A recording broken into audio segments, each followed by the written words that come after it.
સોમનાથ કોડીનારના ઘાંટવડ ગામમાં આજથી ધોરણ 10 બોર્ડની પરીક્ષા શરૂ થઈ છે।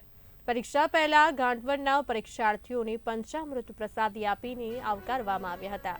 ગુજરાત માધ્યમિક બોર્ડ ધોરણ 10ની પરીક્ષા શરૂ થઈ છે, ત્યારે કોડીનારના ઘાંટવડ ગામના વિદ્યાર્થીઓનો ઉમંગ અને ઉત્સાહ વધારવા શાળા તરફથી પરીક્ષાર્થીઓના મોં મીઠું કરાવી પ્રવેશ કરાવાયો હતો।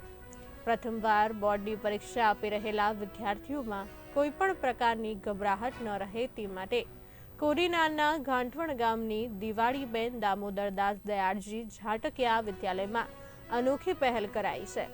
શાળા સંચાલન દ્વારા શાસ્ત્રોક્ત વિધિ મુજબ પંચામૃત અને ચોકલેટ ખવડાવી વિદ્યાર્થીઓનું સ્વાગત કરાયું હતું।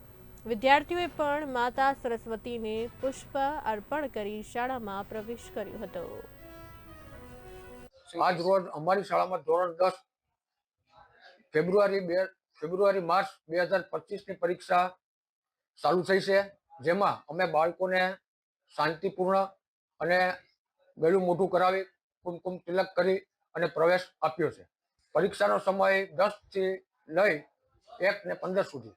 10:15 થી પેપર લખવાની શરૂઆત થાય અને 1:15 પેપર પૂર્ણ થાય। અમારી શાળામાં આશરે 10 બ્લોક આ વર્ષથી ફાળવવામાં આવ્યા છે। એસએસસી ધોરણ 10નું પરીક્ષા કેન્દ્ર ફાળવવામાં આવ્યું છે અને તેમાં રેગ્યુલર વિદ્યાર્થીના 10 બ્લોક અમારા કેન્દ્રમાં ફાળવવામાં આવ્યા છે। અમારી શાળાના સેન્ટરમાં ઘાંટવડ ગામના સદભાવના શાળાના, જામવાળાના, સાસરના અને હરમડિયા ગામના બાળકો પરીક્ષા આપવા માટે આવ્યા છે।